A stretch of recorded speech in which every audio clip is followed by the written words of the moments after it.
on a totally different aspect, but still with a lot of relevancy to what we've heard before.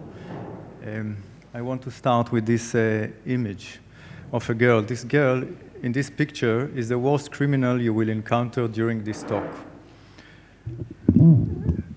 Before I explain about this girl, I will just say that I'm presenting a research made by my PhD student, which I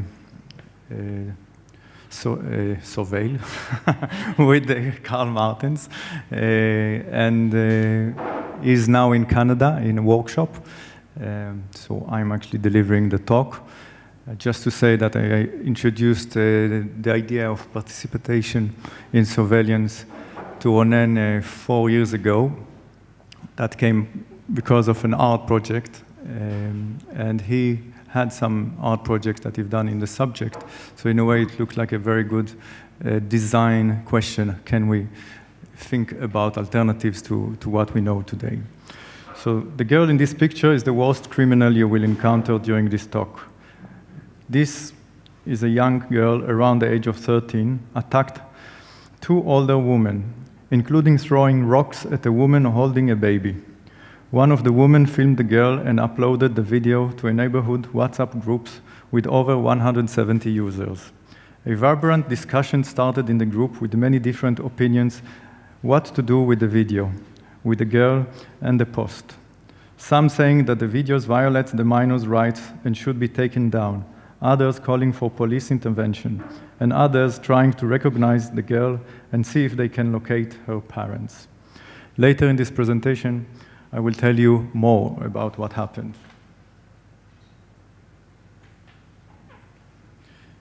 So, in our research, we investigate the practice of community-based surveillance, its positive potential, as well as its dangers. We intend to explore the participation of civilians in surveillance, who are under daily mass surveillance by the authorities themselves. Of particular interest to us is the use of social media, the smartphone camera, and other accessible technologies as a potential tool for community-based surveillance. First, we explore and analyze the theoretical ideas of participatory surveillance. Wait, I need to go. Practices. Second, we study a public park in West Jerusalem, a space that is under the citywide surveillance, covered with CCTV cameras and an integrated speaker system. We observe the variety of reactions and behaviors of residents living under this surveillance system, from compliance or even a desire to expand the system to uneasiness and not trusting the system, and towards citizen-led surveillance activities on themselves, neighbors, park visitors, and surveillance of park-related authorities and municipal workers.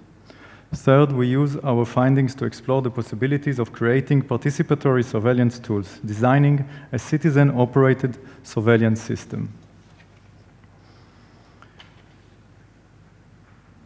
The powerful actors involved in surveillance are still governments and corporations, but the possibilities of people performing surveillance on others, as well as being observed themselves by others, has deeply extended. Surveillance is no longer produced only in official sites, as new digital technologies bring new opportunities for participation and collective action by citizens. In this picture, from the mass social protest in Israel in 2011, we can see how the different actors can be perceived as equal. The police and citizens are all surveilling each other. Yet, the questions of where the power lays need to be deeper explored. Online environments, especially social network sites, with the inherent practices of watching, tracking, monitoring, and following in order to socialize with friends, can be an important place to study these modes of participatory surveillance. Andreevich talks about lateral surveillance, where surveillance can be mutual social networks. Mutual social networks make the participants involve themselves with their surveillance systems because they meet their desires and needs. Yet, he warns this comes with a price. We are invited to become spies. Albert Schlund suggests that online social networking, in spite of the fact that it is the mass harvesting ground of information for governments, the Snoop's dreams. He points at the potential empowering subjectivity, building, and even playfulness of people surveilling each other, what he calls participatory surveillance. As a result, power is now more widely dispersed, as those with power are simultaneously subject to more control from below. However, these technologies, and specifically the smartphone, which plays a major role on surveillance and monitoring, can also be viewed as a personal tool for empowerment. Furthermore, with the social media applications available like WhatsApp, Facebook, YouTube, and more, we observe it as a powerful community tool, an instrument for collective surveillance via the monitoring, recording, and sharing of activities in the shared spaces using technology that is not necessarily controlled by the authorities. Therefore, we will question the conceptualizing surveillance as discipline and control, where surveillance implies being watched over, a power relationship with those under the gaze. Based on fieldwork conducted in a West Jerusalem neighborhood park, we studied the reactions and consequences when mass surveillance is implemented in neighborhood public spaces. We examined the practices and instances of participatory surveillance taking place and how they performed and experienced. The study was carried out in Jerusalem, a contested city, the capital of the Palestinian-Israeli conflict, with its complex combination of historical, religious, national, political, and urban realities. Jerusalem, suggests the scholar Oren Yiftachtiel, should not be treated as an exception, but as a hyper-example of the major forces that shape the contemporary city. Rather than being extreme, it is the harbinger of things to come.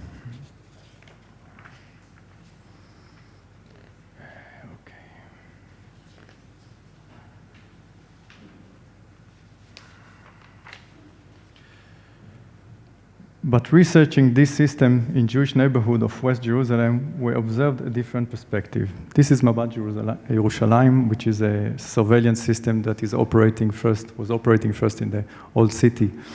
And we realized that there's some kind of pattern that slowly diffused into public space.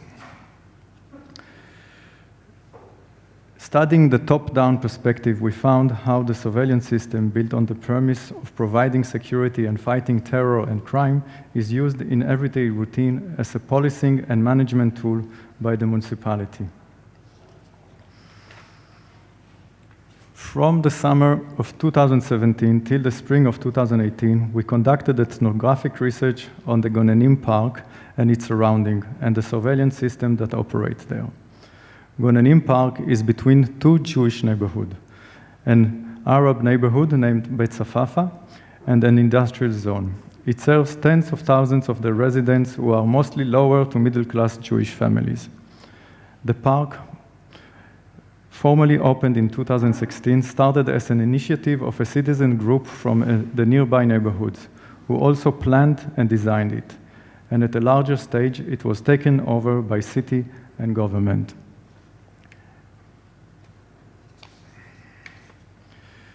The research includes multiple visits to the park and its surroundings that consisted of observations, photography, and documentation of interactions of park visitors with the surveillance system. 29 interviews were conducted. Less formal conversations were held with neighborhood youth and park visitors from outside the neighborhood. Palestinians are from East Jerusalem and Haredim, ultra-Orthodox, mostly from outside Jerusalem. Also, we followed 9 social media groups of the neighborhood, where hundreds of neighborhood residents are active.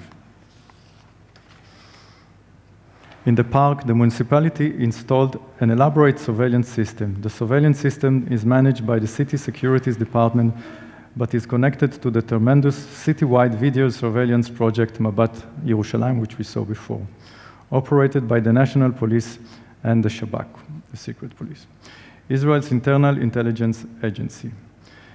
The surveillance system in the Gonenim Park was installed and functional from summer 2016.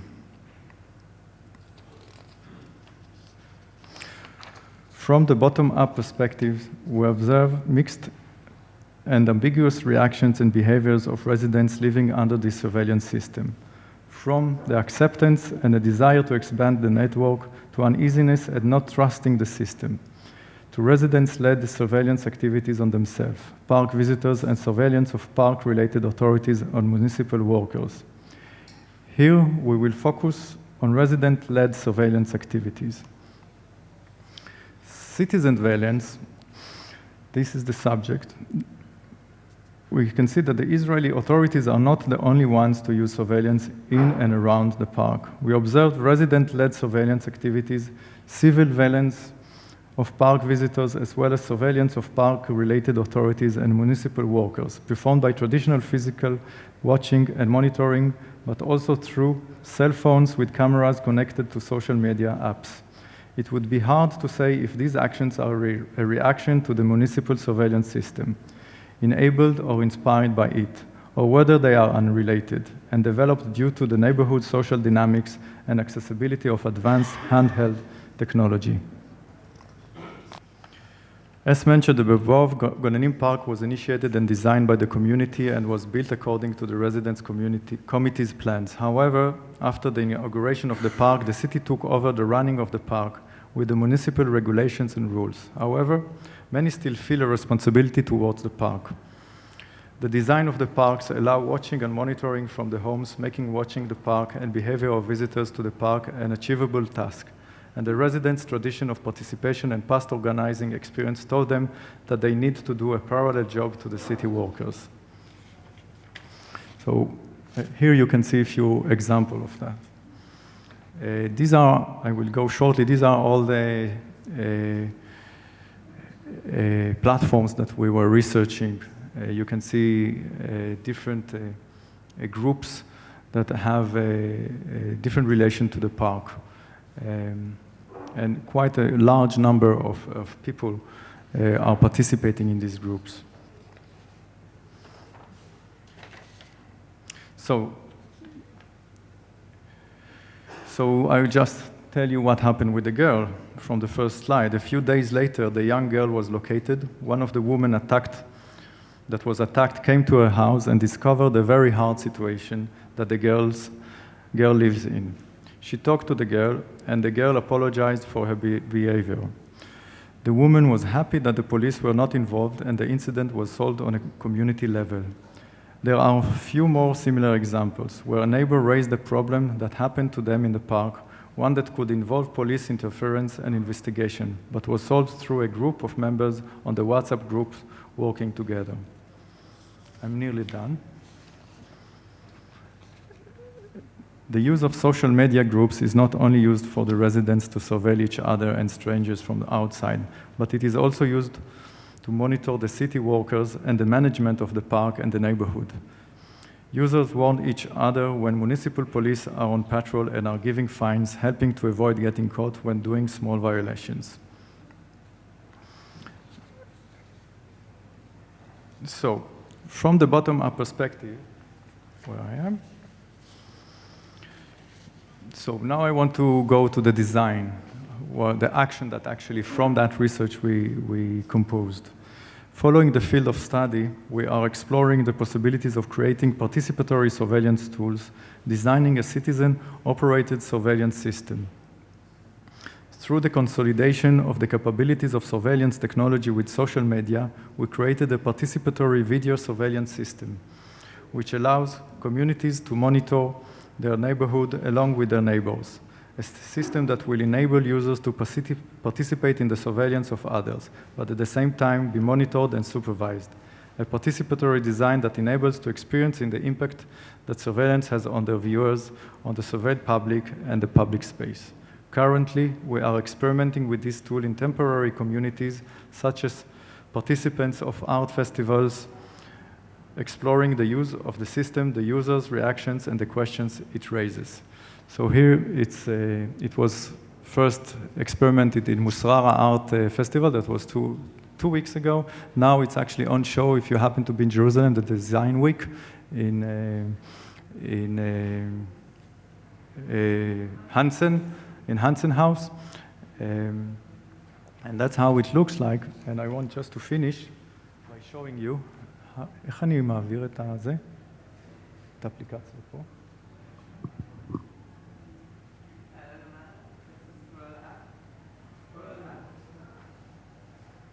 You see it.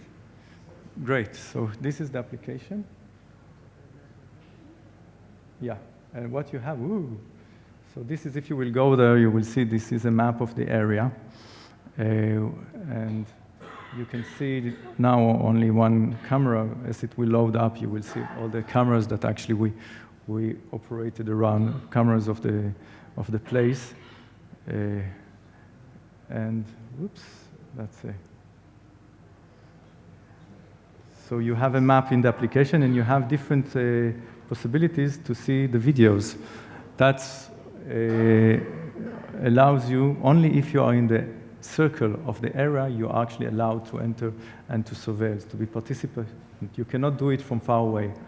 I'm once, and these are photos that are also, and in the end you have different possibilities here to do a chat and to see who is watching, actually the community, that people who are actually now observing with you, so you can communicate with each other. You can get a feedback about actually what's going on. That's a questionnaire where we place our research questions to them. They don't know that. And of course, you can learn about the project. Let's see if there's some interesting, well, the camera. Anyway, thank you very much. Thank you, David.